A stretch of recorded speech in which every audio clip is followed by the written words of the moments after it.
주님께 나온 시간만큼은 주님께만 집중하게 하여 주옵소서. 그리고 그 천국을 누리게 하여 주시옵소서. 근심도 없게 하소서. 걱정도 없게 하소서. 속상함도 없게 하소서. 참된 기쁨과 평안만 있게 하여 주옵소서. 최소한 주님께 나온 시간만큼은 주님 안에 머물며 주님이 주시는 참된 안식을 누리게 하여 주시옵소서. 저들 마음속에 그 평안이 임할 줄로 믿습니다. 그 위로함이 있을 줄로 믿습니다. 그 긍휼함이 있을 줄로 믿습니다. 문제 해결을 통한 하나님의 역사하심도 드러나게 하여 주시옵소서. 감사합니다. 고마우신 예수님 이름으로 기도드렸습니다. 아멘. 아멘. 요한복음 12장 말씀 계속 보고 있습니다. 12장 37절에서 50절까지 말씀 같이 봅니다. 요한복음 12장 37절에서 50절.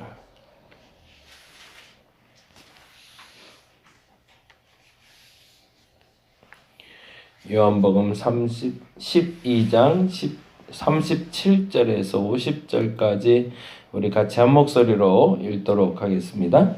이렇게 많은 표적을 그들 앞에서 행하셨으나 그를 믿지 아니하신 이는 선지자 이사야의 말씀을 이루려 하심이라.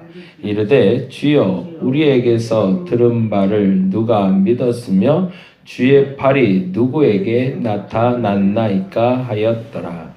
그들이 능히 믿지 못한 것은 이 때문이니 곧 이사야가 다시 일렀으되 그들의 눈을 멀게 하시고 그들의 마음을 완고하게 하셨으니 이는 그들로 하여금 눈으로 보고 마음으로 깨닫고 돌이켜 내게 고침을 받지 못하게 하려 함이라 하였음이라. 이사야가 이렇게 말한 것은 주의 영광을 보고 주를 가리켜 말한 것이라. 그러나 관리 중에도 그를 믿는 자가 많되 바리새인들 때문에 드러나게 말하지 못하니 이는 출교를 당할까 두려워함이로라. 그들은 사람의 영광을 하나님의 영광보다 더 사랑하였더라. 예수께서 외쳐 이르시되 나를 믿는 자는 나를 믿는 것이 아니요 나를 보내신 이를 믿는 것이며 나를 보는 자는 나를 보내신 이를 보는 것이니라. 나는 빛으로 세상에 왔나니 물은 나를 믿는 자로 어둠에 거하지 않게 하려 함이로라. 사람이 내 말을 듣고 지키지 아니할지라도 내가 그를 심판하지 아니하노라. 내가 온 것은 세상을 심판하려 함이 아니요 세상을 구원하려 함이로라. 나를 저버리고 내 말을 받지 아니하는 자를 심판할 이가 있으니 곧 내가 한 그 말이 마지막 날에 그를 심판하리라. 내가 내 자의로 말한 것이 아니요 나를 보내신 아버지께서 내가 말할 것과 이룰 것을 친히 명령하여 주셨으니 나는 그의 명령이 영생인 줄 아노라. 그러므로 내가 이르는 것은 내 아버지께서 내게 말씀하신 그대로니라 하시니라. 아멘. 이 44절에서 50절 말씀을 이단에서 제일 많이 사용하는 말이에요. 이게 좋게라기보다는 그냥 정확히 해석하면 문제될 게 하등 없는데 이 말을 빗대서 자신에게 적용을 시켜요, 교주가. 그래서 44절부터 이런 얘기가 나오잖아요. 예수께서 외쳐 이르시되 나를 믿는 자는 나를 믿는 것이 아니요 나를 보내신 이를 믿는 것이다. 교주가 나를 믿는 건 그건 나를 믿는 게 아니라 곧 예수를 믿는 거다. 원래 이 말이 정상인데 거꾸로 그러니까 예수를 믿는 건 곧 나를 믿는 거다. 이렇게 해석을 해버리는 거예요. 그리고 나서 45절에도 나를 보는 자는 나를 보내신 이를 보는 것이니라. 이게 무서운 말인 거죠. 그죠? 그래 놓고서 하나님을 보지 못하지만 예수님을 보는 것만으로도 우리는 하나님을 본 것과 같은 동일한 경험을 할 수 있다라는 말을 교주가 자기를 보는 것만으로도 마치 예수를 보는 것 같고 똑같은 경험을 할 수 있다라고 사람들을 착각하게, 혼돈되게. 그래서 뭐 이만이라는 사람도 자기가 새로운 성령이라고 얘기하고 육신의 옷을 입고 온 그렇게 말을 하면서 소위 말해서 장난질을 치는 거죠. 이런 곡해된 해석들을 맞다라고 또 인정하고 따르는 사람들도 안타까운 거지만, 그러나 그것을 자기에게 이렇게 적용해서 해석하는 것들을 보면 얼마나 성경 해석이 무서운가라는 생각이 듭니다. 근데 그만큼 하나님은 얼마나 다급했으면 인간의 모습으로 예수를 보냈을까라는 생각도 문득 들어요. 제가 이번에 오늘 와우 CCM 설교 녹음하러 가는데 예화를 참 재밌는 걸 하나를 봤어요. 0이라는 숫자가 있잖아요. 이제 우화처럼 이제 만들어진 이야기인데 0이라는 숫자에게 친구가 없었대요. 그리고 친구를 사귀고 싶어서 숫자들을 쫓아다녔다는 거죠. 그래서 2라는 숫자를 만났는데 야, 0, 넌 아무것도 없잖아. 그러면서 안 놀아주더래요. 3도 안 놀아주고 4도 안 놀아주고 다 친구들이 안 놀아주더래요. 그래서 9라는 친구까지 다 만났는데도 0이라는 숫자한테 똑같이 얘기했대요. 0, 넌 아무것도 아니잖아. 넌 아무것도 가진 게 없잖아. 내가 왜 너랑 놀아야 되냐? 그러고 안 놀아줬다는 거죠. 그러고서 실망하고 앉아있는데 친구 하나가 오더래요. 그 친구는 숫자가 1이라는 친구들이에요. 넌 왜 친구가 없냐? 그랬더니 난 하나밖에 안 돼서 애들이 안 놀아준다고. 그리고 둘이 친구가 없이 만나게 된 거죠. 그러면 너랑 나랑 친구할까? 그렇게 됐다는 거예요. 그래서 만들어진 숫자가 10이라는 숫자가 됐다는 거죠. 그러고 나서 보니까 친구들이 깜짝 놀라고 이들에게 막 달려왔다는 거죠. 왜 그랬을까요? 0하고 1 따로 놨을 땐 가장 작은 숫자가 없는 숫자였지만 이놈 둘이 만나고 나니까 세상에서 가장 큰 숫자가 됐다는 거죠. 그래서 그 10이라는 숫자가 친구들을 사귀게 됐다라는 이야기가 있더라고요. 우리가 예수를 만난다는 건 그 얘기죠. 세상에 하나밖에 없는 예수님을 아무 존재도 아닌 0이라는 내가 만나면 이 세상에서는 아무것도 아니었는데 그 1이라는 숫자 때문에 10이라는 숫자가 되듯이 완전한 존재가 된다는 것.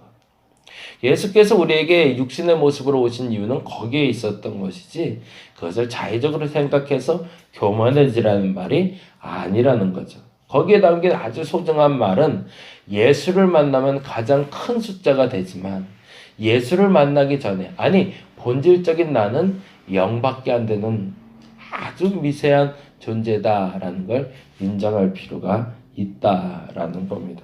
그 얘기를 오늘 37절에서 시작되며 이렇게 이야기하고 있어요. 37절에 이렇게 되어 있죠. 같이 한번 읽어볼까요?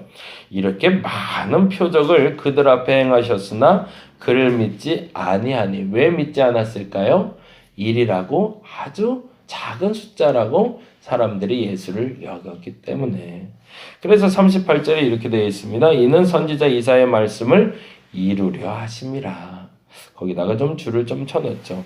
이사야의 말씀을 이루려 하심이라. 그러니 예수를 비방하고 예수를 멀리하고 예수를 믿지 않는 것도 하나님의 말씀을 이루는 과정이라는 거죠. 그건 결과가 아닙니다. 이루려 하는 겁니다. 이루어진 것이다라고 표현하지 않았어요. 이루려 하는 거라고 되어 있어요. 그 말을 잘 해석해내야 나중에 해석이 돼요. 이루기 위해서 이루어진 것이 아니라 이루기 위해서 이 일이 벌어졌대요. 이루기 위해서 무슨 일이 벌어졌다고? 믿지 않게 하는 일이. 그럼 뭐예요? 그들에게는 앞으로 믿을 수 있는 가능성이 있다는 얘기예요? 없다는 얘기예요? 있다는 얘기죠. 그러니까 모든 사람에게 말해서 이 말을 또 잘못 해석하지 말아야 된다는 건데 그게 바로 39절 40절입니다. 같이 읽어볼까요? 그들이 능히 믿지 못한 것은 이 때문이라고 톡 찍어서 알려주는데 곧 이사야가 다시 일렀으되 뭐라고 되어 있죠? 그들의 눈을 멀게 하시고 그들의 마음을 완고하게 하셨으니. 누가 그렇게 했다는 얘기죠? 하나님이 친히 그들의 눈도 멀게 하셨고 마음을 완고하게 하셨대요. 그러면 처음부터 끝까지 그들의 눈은 멀어 있고 마음은 완고한 걸까요? 아니라는 거죠. 이루려고 하나님의 뜻을 이루려고 눈도 잠시 멀게 하시고 마음도 잠시 완고하게 하시는 거죠. 완벽하게 처음부터 끝까지 그들의 눈을 멀게 하고 완고하게 하셔서 처음부터 끝까지 그들은 죽을 놈, 심판받아 지옥에 갈 사람 이렇게 규정한 것이 아니다라고 얘기하고 계시는 거예요. 그런데 문제는 왜 그들의 눈을 멀게 하고 그들의 마음을 닫아 놓으셨을까라는 거죠. 왜? 그들의 죄에 대해서 그대로 깨닫게 하기 위해서. 이 사건이 가장 극렬하게 나타난 사건이 출애굽 당시에 바로의 마음을 완악케 하시는 하나님의 마음이죠. 그래서 그로 말미암아 이집트 사람들로 말미암아 이스라엘 사람들로 말미암아 그 눈이 멀었다가 눈이 뜨게 하고 마음이 완악했다가 마음이 풀리는 경험을 하게 하는 것. 그래서 무엇을 알게 한다? 그 얘기가 사실은 우리가 늘 얘기하는 그 얘기인데 여기 47절 한번 볼까요? 47절 같이 한번 읽어보겠습니다. 47절 읽겠습니다. 사람이 내 말을 듣고 뭐 한다고요? 지키지 아니할지라도. 그건 무슨 말이에요? 결국에 그렇게 되는 상태에 되는 사람들, 마지막까지 그 마음의 완악함도 풀지 못하고 그 눈이 멀어 보지 못하는 사람도, 그러면 그 사람들은 버렸어 내가가 아니라 이렇게 되어 있는 거죠. 40절 다시 읽어봅니다. 사람이 내 말을 듣고 지키지 아니할지라도 내가 그를 심판하지 아니한대. 그럼 왜요? 이유가 뭐죠? 내가 온 것은 세상을 심판하려 함이 아니로 세상을 구원하려 함이라. 궁극적인 목적은 그 눈을 멀게 하고 마음을 완악하게 해서 저 사람 지옥에 보내는 게 나의 목적이 아니라, 그 사람의 눈은 지금 비록 멀어 있고 마음은 완악하지만 그 시작은 그랬지만 그 나중에라도 그 어느 때가 되면 내가 그를 구원하기 위해서 왔노라 라고 얘기하고 계시는 거죠. 그러니까 이거를 곱게 해석하면 뭐 하는 거예요? 나는 태어나면서부터 마음이 완악하고 눈이 멀어서 무슨 착한 일을 해도 아무리 예수를 믿으려고 해도 믿지 못하는 존재, 그런 존재가 세상에 존재한다? 아니다 라는 얘기죠. 모든 사람에게 하나님은 구원의 길을 열어놓으셨고, 그런데 안타깝게도 그 시작점에 마음이 닫혀있고 눈이 멀어있는 사람도 있더라. 그러면 반면에 그 시작점부터 마음이 열리고 눈이 열리는 사람들도 있더라. 그런데 그 모든 사람들을 구원하기 위해서 내가 왔노라. 그게 주님의 뜻이라는 거죠. 근데 문제는 이렇게 말할 때 사람들이 못 알아듣자 아예 대놓고 이렇게 얘기하십니다. 42절 말씀 볼까요? 42절 읽어볼까요? 그러나 관리 중에도 뭐라고 돼 있죠? 그를 믿는 자가 많대라고 요한은 친히 기록하고 있는 거죠. 그러면 서기관 바리새인들 그리고 그때 당시에 대제사장에게 속해 있던 사람들은 다 눈이 멀었고 마음이 완악했으니 이 사람들은 다 구원이 없을까? 아니, 그들 중에도 믿는 사람들이 있는 거 너희들이 보지 않았냐? 경험으로 알지 않았냐? 라고 말하고 있는 거죠. 그런데 문제는 그들이 안타깝지만 43절 그들의 마음이 자꾸 닫히는 이유를 이렇게 표현하고 있습니다. 43절에 같이 한번 읽어봅니다. 그들은 사람의 영광을 하나님의 영광보다 더 사랑하였더라. 자꾸 그 마음이 닫혔다가 열리고 눈이 멀었다가 눈이 뜨이는 경험을 우리도 하긴 하지만 자꾸 다시 그 마음을 닫고 눈이 머는 이유가 있더라는 거죠. 처음부터 닫혀 있었던 사람도 열리긴 하지만 열렸다가 다시 닫히는 이유가 있는데 그때마다 그 결론에 판단하는 결과가 하나님의 영광보다 자꾸 내 영광을 바라보는 눈으로 자꾸 떨어지기 때문에, 그래서 그들의 눈이 열릴 듯 말 듯 열릴 듯 말 듯 자꾸 닫히는 모습을 내가 본다라는 예수님의 답답하신 마음의 상태를 이야기하고 있는 거죠. 저와 여러분은 어떤 상태인가 한번 점검해 볼 수 있는 시간이 되었으면 좋겠습니다. 예수 그리스도를 처음 만났을 때부터 마음이 활짝 열리셨나요? 절대 그렇지 않습니다. 대부분의 사람들은 예수님을 만나기 전에 마음이 활짝 열려 있기보다 닫혀 있죠. 저희 교회 2주 전에 아직 등록카드는 쓰지 않았지만 등록하려고 준비하는 분이 한 분이 있어요. 그래서 예배 드리기로 했는데 안 와요. 정확히 말하면 못 오고 있어요. 북한에서 탈북하신 분이세요. 이름도 아직은 그래서 이름이나 얼굴을 SNS에 공개하지 않았으면 좋겠다 그러고 사진 찍는 거 가급적 안 했으면 좋겠다고 얘기하더라고요. 아직은 그러니까 얼마 정도 됐냐면 올해 2월에 북한에서 넘어왔고요. 그러니까 이제 3개월 정도 하나원에서 훈련받고 여기에 정착한 지 3일 됐던 사람이에요. 그러니 세상이 얼마나 무섭겠어요. 대한민국의 세상이 얼마나 무서울 거며, 그리고 일주일에 한 번씩 아직은 보고라고 말하긴 그렇지만 자신의 그 경로에 대해서 이렇게 이야기를 해야 되는 상황인가 봐요. 그러니 그 일거수일투족이 사람들에게 감시받고 있으니 그 마음에 불편함이 있겠죠. 세상에 믿을 수 있는 사람이 있을까요? 없어요. 세상을 신뢰하고 내가 하고 싶은 꿈을 펼칠 수 있을까요? 불가능해요. 그런 상황에서 예수님을 믿으라고 얘기하니 세상 어려운 일이죠. 왜요? 이미 닫혀있는 마음, 닫혀있는 믿음에 그 믿음을 열어가는 시간이니까. 근데 개인적으로 기회가 하나님이 주셨다라고 믿어요. 앞서 지금 본문에 말씀하신 것처럼 하나님이 그 눈을 먼저 멀게 하셨고 그 마음을 지금 닫아놓은 상태지만 그렇다고 영영 닫아놓으실 게 아니라 열어주실 걸 믿습니다. 그래서 그 중간 단계에서 안내하셨던 그 탈북자 선교하시는 선교사님이 한번 같이 와서 예배를 드려주기로 했어요. 그래야 조금 더 마음이 편하게 열릴 것 같아서. 나이는 이제 40대 후반인 젊은 남자분입니다. 여러분 위해서 기도해 주셔서 저희 교회 정착도 중요하지만 그 마음이 열려서 하나님을 잘 섬길 수 있는 사람이 되달라고, 그리고 이곳에서도 잘 정착하게 해달라고 기도해 주시기를 부탁드립니다. 그리고 우리도 그렇게 기도했으면 좋겠어요. 하나님, 혹여 오늘 내 마음이 또 살짝 닫혀 있었다면 그 마음 열어달라고. 시작엔 닫힐 수 있지만 오늘 하루가 끝나실 때 마음이 활짝 열려서 끝나게 해달라고. 그런데 그 마지막에 활짝 열렸다가도 그 결론에 또 내 영광을 바래서 또 닫아버리는 어리석음 없어서 오늘은 그 활짝 열린 마음과 그 눈으로 하나님의 세상을 보게 해달라고.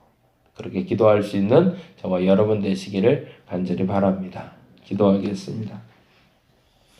하나님은 자꾸 열려고 하는데 자꾸 내 마음이 닫습니다. 하나님은 열어라 보아라 열어라 보아라 하시는데 내 마음은 영 열어라 보아라라는 말을 들으면서도 닫고 보지 않으려고 애를 씁니다. 그리고 살짝 뒤돌아보니 끝까지 나는 나의 영광만을 구합니다. 내가 잘 됐으면 좋겠고 내가 인정받았으면 좋겠고 그래서 내가 좀 평탄했으면 좋겠다는 게 자꾸 내 목적지가 됩니다. 하나님, 그 목적지도 오늘은 조금 좀 바뀌게 하여 주옵시고 내 마음을 열어라, 내 눈을 뜨고 보아라 라고 하실 때 그 말에 순종하여 어제와는 다른 정말 하나님의 꿈, 하나님의 세상, 하나님의 의지를 볼 수 있고 경험하는 오늘 한 날 되게 하여 주시옵소서. 감사합니다. 고마우신 예수님 이름으로 기도드렸습니다. 다 같이 기도하고 돌아가도록 하겠습니다.